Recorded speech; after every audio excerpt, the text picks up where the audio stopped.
Thank you.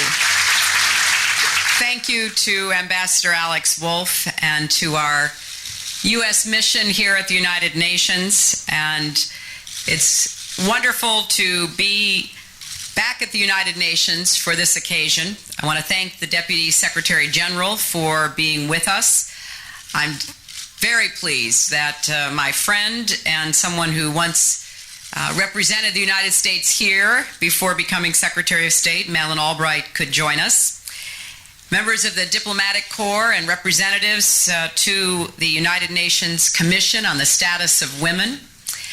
Many of my friends, elected officials from New York, including Congresswoman Carolyn Maloney, who has been recognized and who is a great champion of women's rights and responsibilities.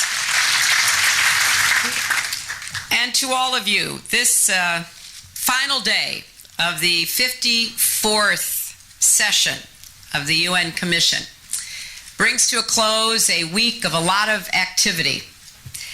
And it reminds us of the work that still lies ahead.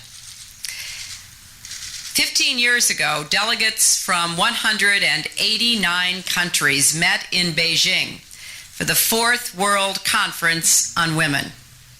It was a call to action, a call to the global community to work for the laws, reforms, and social changes necessary to ensure that women and girls everywhere finally have the opportunities they deserve to fulfill their own God-given potentials and contribute fully to the progress and prosperity of their societies.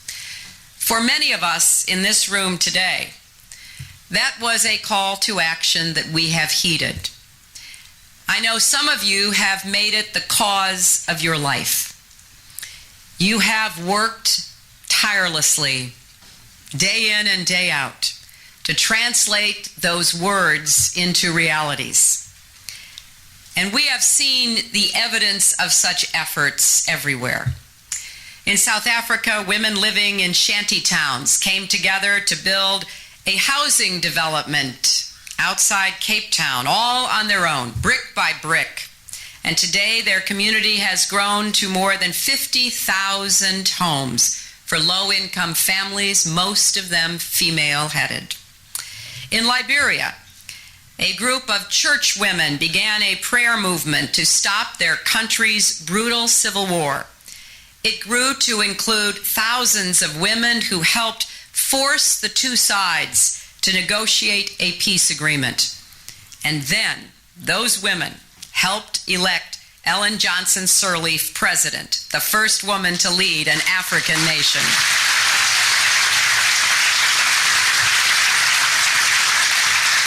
In the United States, a young woman had an idea for a website where anyone could help a small business on the other side of the world get off the ground.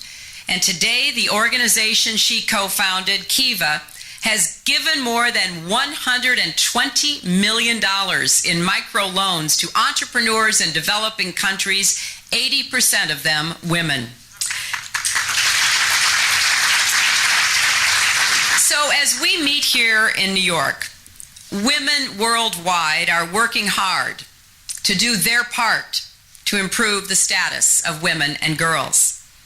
And in so doing, they are also improving the status of families, communities, and countries. They are running domestic violence shelters and fighting human trafficking. They are rescuing girls from brothels in Cambodia and campaigning for public office in Kuwait. They are healing women injured in childbirth in Ethiopia, providing legal aid to women in China, and running schools for refugees from Burma. They are rebuilding homes and restitching communities in the aftermath of the earthquakes in Haiti and Chile. And they are literally leaving their marks on the world. For example, thanks to the environmental movement started by Nobel laureate Wangari Maathai, 45 million trees are now standing tall across Kenya, most of them planted by women.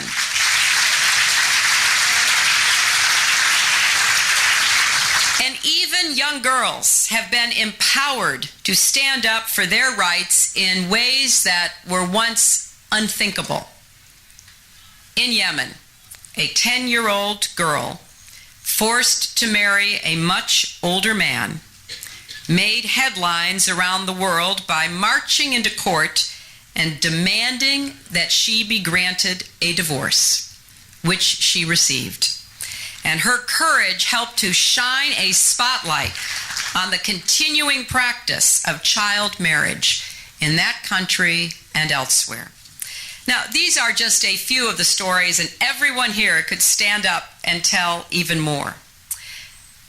These are the stories of what women around the world do every day to confront injustice, to solve crises, propel economies, improve living conditions, and promote peace. Women have shown time and again that they will seize opportunities to improve their own and their families' lives. And even when it seems that no opportunity exists, they still find a way.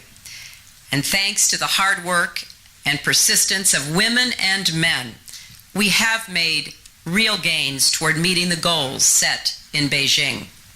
Today, more girls are in school. More women hold jobs and serve in public office. And as women have gained the chance to work, learn, and participate in their societies, their economic, political, and social contributions have multiplied. In many countries, laws that once permitted the unequal treatment of women have been replaced by laws that recognize their equality, although for too many, laws that exist on the books are not yet borne out in their daily lives. But the progress we have made in the past 15 years is by no means the end of the story. It is, maybe, if we're really lucky, the end of the beginning. There is still so much more to be done. We have to write the next chapter to fully realize the dreams and potential that we set forth in Beijing. Because for too many, millions and millions of girls and women, opportunity remains out of reach. Women are still the majority of the world's poor, the uneducated, the unhealthy, the unfed. In too many places, women are treated not as full and equal human beings with their own rights and aspirations, but as lesser creatures, undeserving of the treatment and respect accorded to their husbands, their fathers, and their sons. Women are the majority of the world's farmers, but are often forbidden from owning the land they tend to every day, or accessing the credit they need to invest in those farms and make them more productive. Women care for the world's sick, but women and girls are less likely to get treatment when they are sick. Women raise the world's children, but too often receive inadequate care when they give birth. And as a result, childbirth remains a leading cause of death and injury to women worldwide. Women rarely cause armed conflicts, but they always suffer their consequences. And when warring sides sit at one table to negotiate peace, women are often excluded, even though it is their future and their children's future that is being decided. Though many countries have passed laws to deter violence against women, it remains a global pandemic. Women and girls are bought and sold to settle debts and resolve disputes. They are raped as both a tactic and a prize of armed conflict. They are beaten as punishment for disobedience and as a warning to other women who might assert their rights. And millions of women and girls are enslaved in brothels, forced to work as prostitutes, while police officers pocket bribes and look the other way. Women may be particularly vulnerable to human rights violations like these, but we also know that in many places, women now are leading the fight to protect and promote human rights for everyone. With us today are several women I was proud to honor earlier this week at this year's United States State Department's International Women of Courage Awards. They have endured isolation and intimidation, violence and imprisonment, and even risked their lives to advance justice and freedom for others. And though they may work in lonely circumstances, these women and those like them around the world are not alone. Let them know that every one of us and the many others whom we represent are standing with them as they wage their lonely but essential efforts on behalf of us all.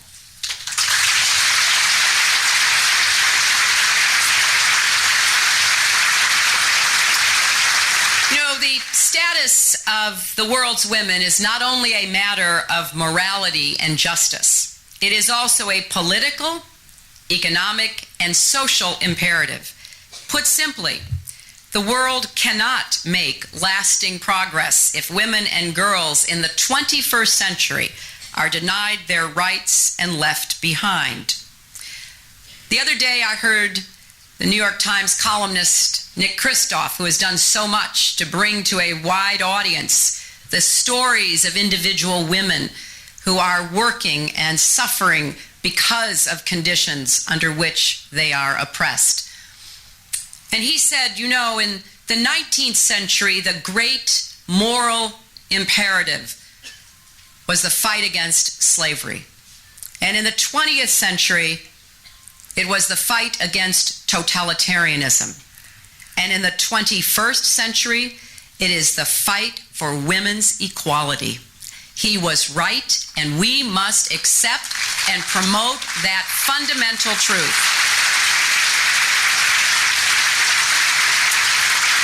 Now, I know there are those, hard to believe, but there are those who still dispute the importance of women to local, national, and global progress. But the evidence is irrefutable. When women are free to develop their talents, all people benefit. Women and men, girls and boys. When women are free to vote and run for public office, governments are more effective and responsive to their people. When women are free to earn a living and start small businesses, the data is clear. They become key drivers of economic growth across regions and sectors. When women are given the opportunity of education and access to health care, their families and communities prosper. And when women have equal rights, nations are more stable, peaceful, and secure. In 1995, in one voice, the world declared, human rights are women's rights, and women's rights are human rights. And for many, those words have translated into concrete actions. But for others, they remain a distant aspiration. Change on a global scale cannot and does not happen overnight. It takes time, patience, and persistence. And as hard as we have worked these past 15 years, we have more work to do. So today, let us renew our commitment to finishing the job. And let us intensify our efforts, because it is both the right thing to do and it is the smart thing as well. We must declare with one voice that women's progress is human progress, and human progress is women's progress once and for all.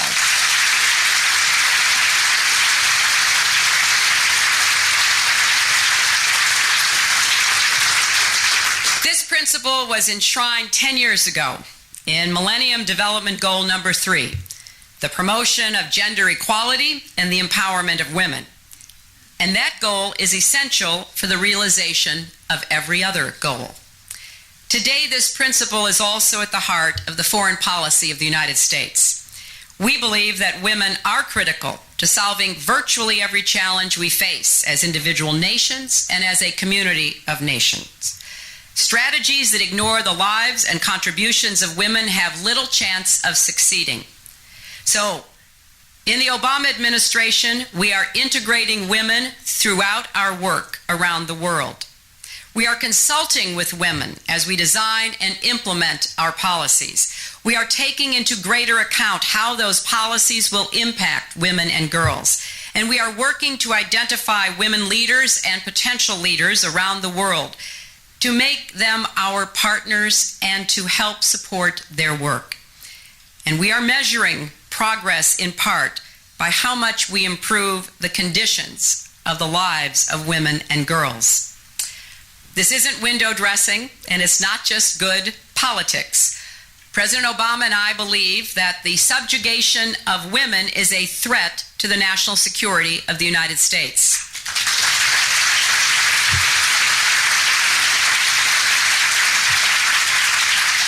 It is also a threat to the common security of our world, because the suffering and denial of the rights of women and the instability of nations go hand in hand. The United States is implementing this approach in our strategy in Afghanistan. As I said in London in January at the International Conference on Afghanistan, the women of Afghanistan have to be involved at every step in securing and rebuilding their country. Our stabilization strategy for both Afghanistan and Pakistan includes a women's action plan that promotes women's leadership in both the public and private sectors, increases their access to education, health, and justice, and generates jobs for women, especially in agriculture. This focus on women has even been embraced by the United States military. All women teams of Marines will be meeting with Afghan women in their homes to assess their needs. Congress has joined this focus as well. The Senate Foreign Relations Committee under Chairman John Kerry empowered a subcommittee charged with global women's issues that recently held hearings on promoting opportunity for Afghan women and girls. History has taught us that any peace not built by and for women is far less likely to deliver real and lasting benefits. As we have seen from Guatemala to Northern Ireland to Bosnia, women can be powerful peacemakers, willing to reach across deep divides to find common ground. United Nations Security Council Resolution 1325 reflects this principle.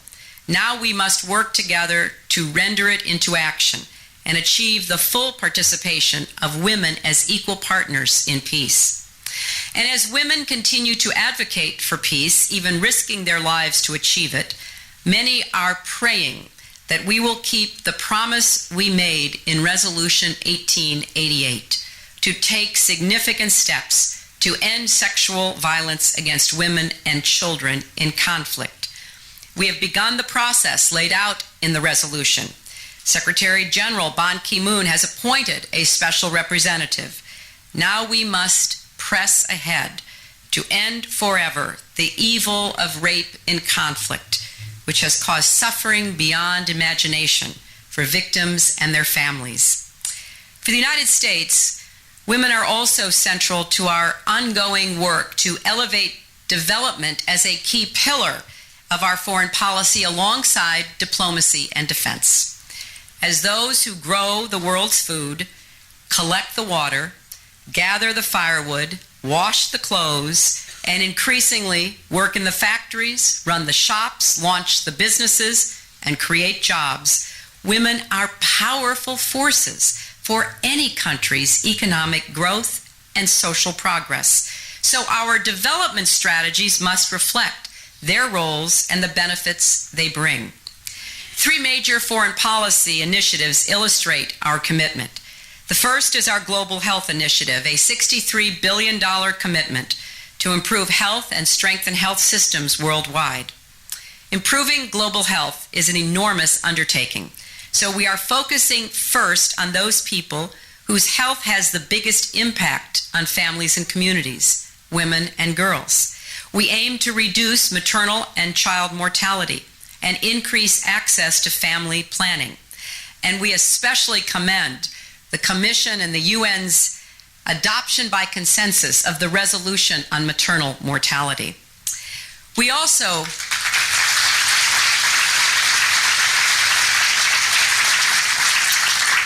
intend to further reduce the numbers of new HIV infections. AIDS has now become a woman's disease, passed from men to women, and too often to children. Through our Global Health Initiative and our continued work through PEPFAR, we hope to stop that deadly progression by giving women and girls the tools and knowledge they need to protect themselves, and by treating HIV-positive mothers so they are less likely to pass on the disease to their children. Our Global Food Security Program, which I previewed here at the United Nations last September, is a $3.5 billion commitment to strengthen the world's food supply, so farmers can earn enough to support their families and food can be available more broadly. And women are integral to this mission. Most of the world's food is grown, harvested, stored, and prepared by women, often in extremely difficult conditions. They face droughts, floods, storms, pests, without the fertilizers or enriched seeds that farmers in wealthy countries use. Many consider themselves lucky if they can scratch out a harvest sufficient to feed their children. Giving these women the tools and the training to grow more food and the opportunity to get that food to a market where it can be sold will have a transformative impact on their lives, and it will grow the economies of so many countries.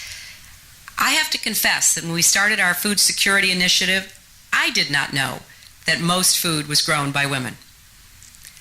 I remember once driving through Africa with a group of distinguished experts, and I saw women working in the fields, and I saw women working in the markets, and I saw women with wood on their heads and water on their heads and children on their backs. And I remarked that women just seemed to be working all the time. And one of the economists said, "But it doesn't count." I said, "How can you say that?" He said, "Well, it's not part of the formal economy." I said, "Well, if every woman who did all that work stopped tomorrow, the formal economy would collapse."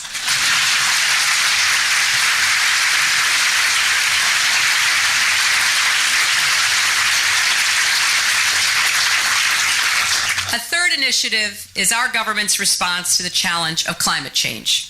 In Copenhagen in December, I announced that the United States would work with other countries to mobilize $100 billion a year by 2020 to address the climate needs of developing countries.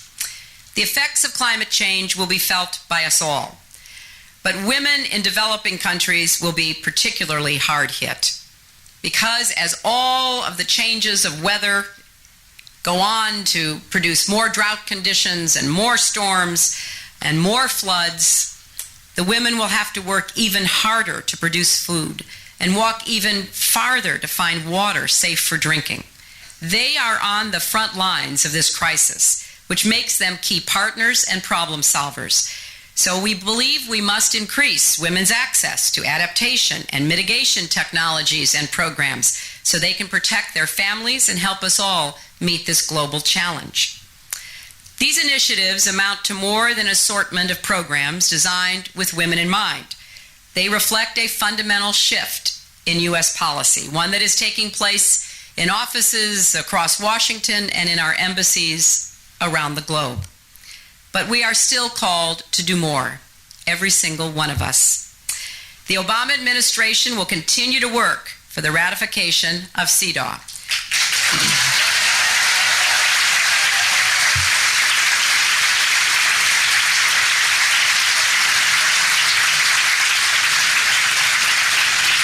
Now, I don't have to tell those of you who are Americans how hard this is.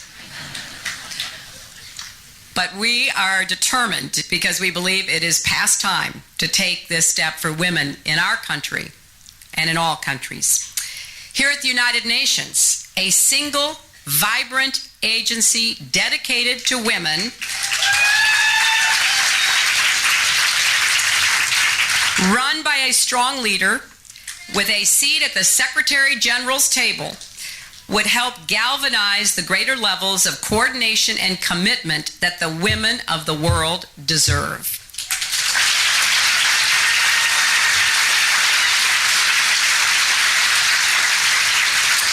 And as the United Nations strives to better support the world's women, it would benefit from having more women in more of its leadership positions.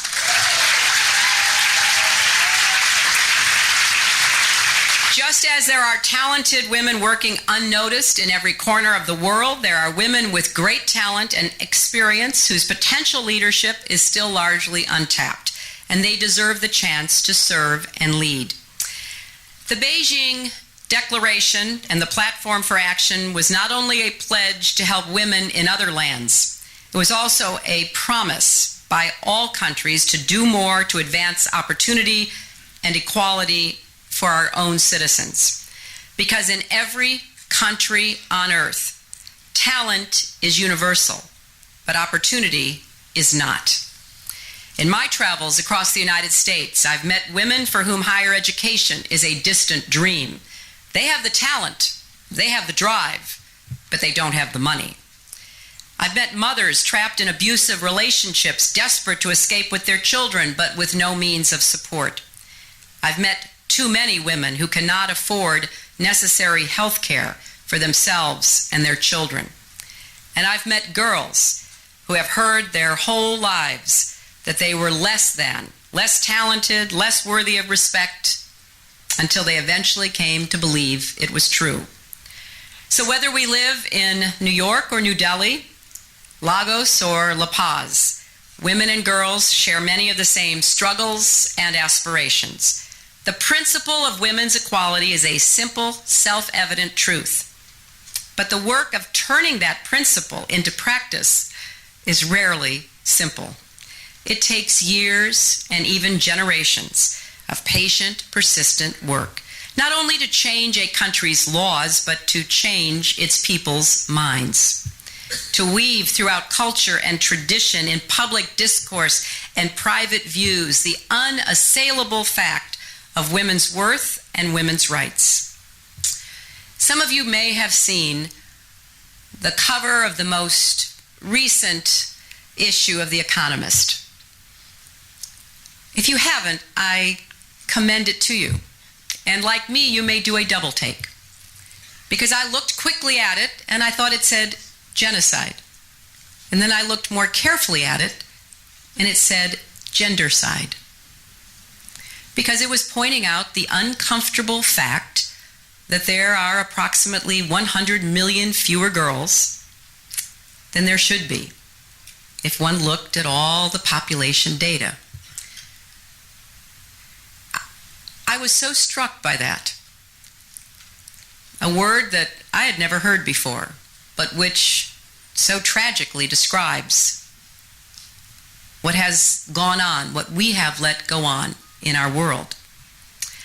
My daughter is here with me today, and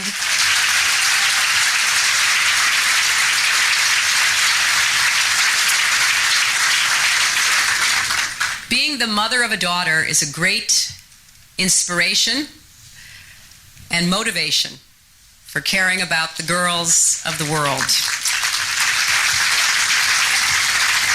And I would hope that we would want, not only for our own daughters, the opportunities that we know would give them the chance to make the most of their lives, to fulfill that God-given potential that resides within each of us, but that we would recognize doing the same for other daughters of mothers and fathers everywhere would make the world a safer and better place for our own children. So we must measure our progress not by what we say in great venues like this, but in how well we are able to improve the condition of women's lives. Some near at hand who deserve the opportunities many of us take for granted, some in far distant cities and remote villages. Women we are not likely ever to meet, but whose lives will be shaped by our actions. Let us recommit ourselves as individuals, as nations, as the United Nations, to build upon the progress of the past and achieve once and for all that principle that we all believe in, or we would not be here today.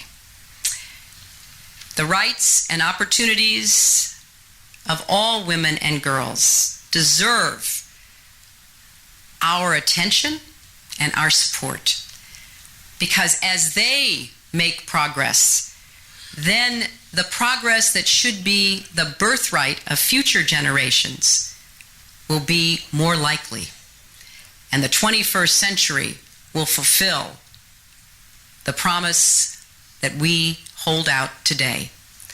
So let's go forth and be re-energized in the work that lies ahead. Thank you all very much.